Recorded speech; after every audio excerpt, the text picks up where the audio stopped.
नमस्कार, मैं मोहम्मद आसिफ और आप देख रहे हैं नेक्स्ट 9 न्यूज। नए भारत में लाशों पर राजनीति करना बड़ा आसान हो गया है।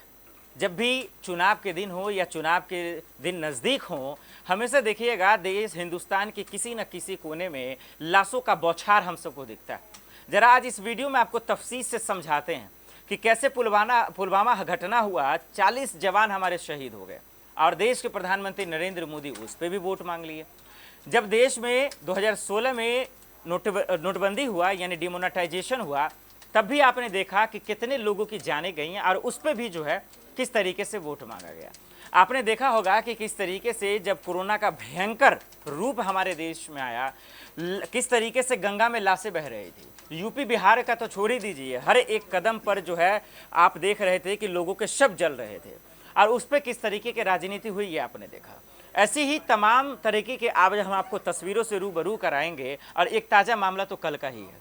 आपने देखा कि ओडिशा में किस तरीके से रेल घटना हुआ और उसमें भी 200 से 300 लोगों की जानें चली गई।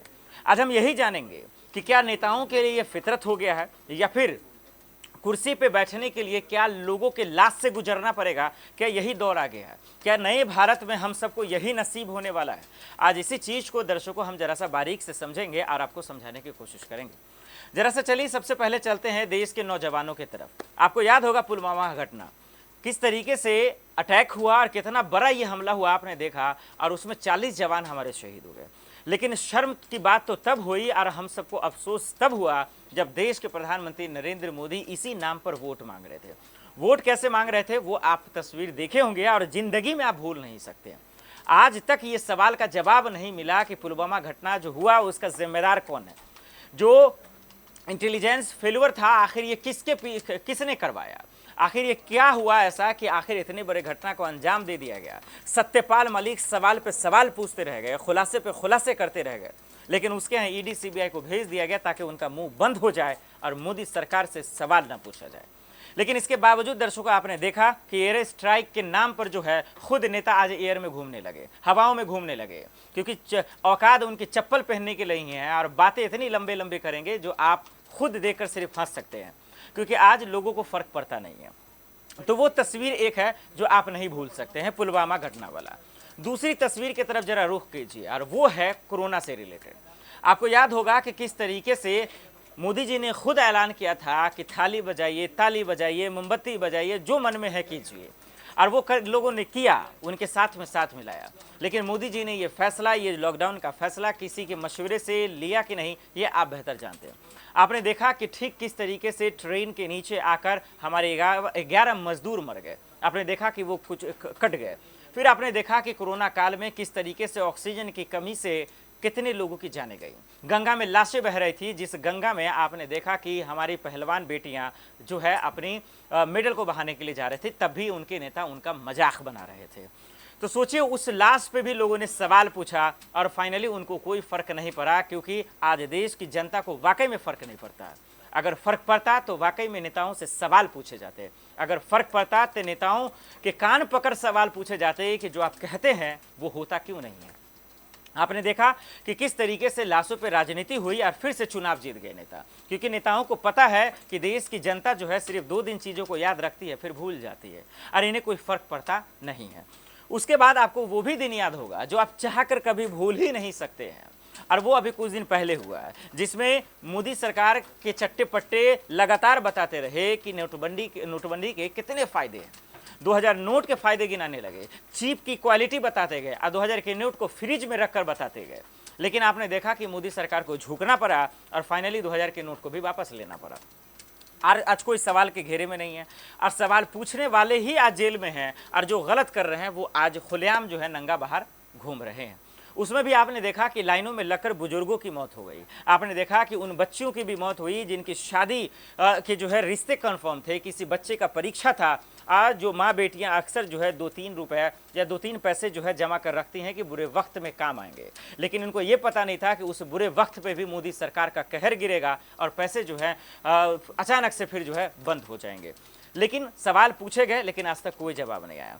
अच्छा, उस वक्त एक लॉलीपॉप दे दिया गया। मोदी जी ने कहा कि भाइयों बहनों, अगर यह गलत साबित हो जाता है, अगर नोटबंदी गलत साबित हो जाएगा, तो बीच चौराहे पे लाकर 50 दिन का टाइम दीजिए, जो सजा दीजिएगा हम उसको कबूल करेंगे। ना तो मोदी जी का उस दिन पता था, ना चौराहे का पता है, और ना आज तक पता है कि आखिर किस वजह से ये तमाम चीज़ हुई। तो आपने देखा कि पहले पुलवामा, फिर उसके बाद कोरोना काल, और फिर उसके बाद नोटबंदी, और तीसरा और आखिरी चलते हैं। हालांकि बहुत सारे लाशों पर राजनीति हुई, लेकिन एक इसमें और जोर देते हैं, वो है दर्शकों ताज़ा मामला। ताज़ा मामला आपने कल देखा कि कितना भयावह तस्वीर है, कितना खौफनाक तस्वीर है, जो देख ले वो खुद ही उसका रूह कांप जाए। लेकिन नेताओं के रूप नहीं कांपेंगे, क्योंकि नेताओं को पता है कि उसके लिए सत्ता कुर्सी से बढ़कर देश में कुछ नहीं है, और इसीलिए उनको कोई फर्क नहीं पड़ता है, क्योंकि ज़मीर वो बेच चुके हैं, जमीर को पूरी तरीके से वो दाव पे लगा चुके हैं। उनको पता है कि अगर मुझे इस देश की राजनीति पे राज करना है, अगर इस कुर्सी पे जो है राज करना है, तो फिर लोगों के लाश से गुजरना ही पड़ेगा। और यही वजह है कि लोगों के लाश से गुजर रहे हैं और आज उन्हें कोई फर्क नहीं पड़ रहा।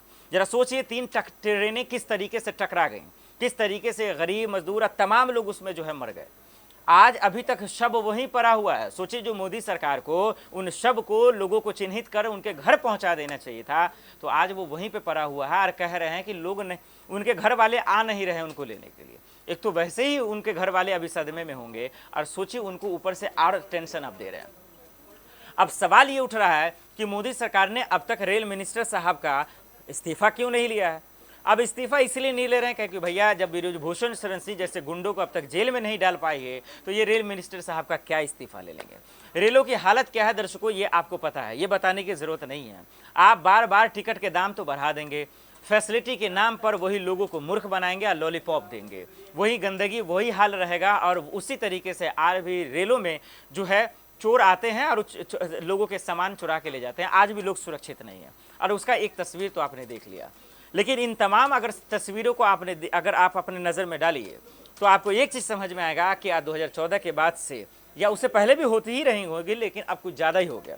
क्योंकि नए भारत में कम से कम ये उम्मीद तो की जा रही थी कि मोदी सरकार निराश किसी को नहीं करेंगे, लेकिन आपने देखा कि किस तरीके से लाशों की राजनीति ने आज लोगों के जहन को पूरी तरीके से ख़त्म कर दिया। लोगों को जो है गुलाम बनाने की कोशिश किस तरह से कर रही है। लेकिन इन तमाम तस्वीरों को, जिस तरीके से पुलवामा का हमने जिक्र किया आपको, जिस तरीके से कोरोना काल का जिक्र किया, जिस तरीके से हमने नोटबंदी का जिक्र किया, और फाइनली अभी ओडिशा में जो ट्रेन हादसा हुआ उसका जिक्र किया, इन तस्वीरों को अगर रुक कर, ठहर कर, अगर आराम से आप देखेंगे, अगर देश के नागरिक के तौर पर आप देखेंगे, आपको सिर्फ यही समझ में आएगी कि नए भारत की राजनीति में लाशों की राजनीति किस तरीके से की जा रही है, और वोट के लालच में जो है नेता किस हद तक गुजर जाते हैं।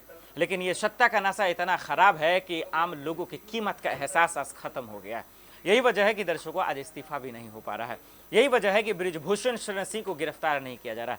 अभी मैं अपने सहयोगी से बात कर ही रहा था कि अब ऐसे वक्त में सुप्रीम कोर्ट ही एक आखिरी उम्मीद बची है जो देश के नागरिकों को न्याय दिला सकते हैं, देश की बेटियों को भी जो है न्याय दिला सकते हैं। क्योंकि मोदी सरकार या फिर नेताओं के भरोसे उम्मीद करना या उनके भरोसे बैठना सिर्फ और सिर्फ जो है एक मजाक और मूर्ख बनकर रह जाएगा। दर्शकों, इस मसले पे आपकी क्या राय है, हमें कमेंट कर जरूर बताइएगा। देश दुनिया की बड़ी खबरों के लिए देखते रहे नेक्स्ट 9 न्यूज़। नमस्कार।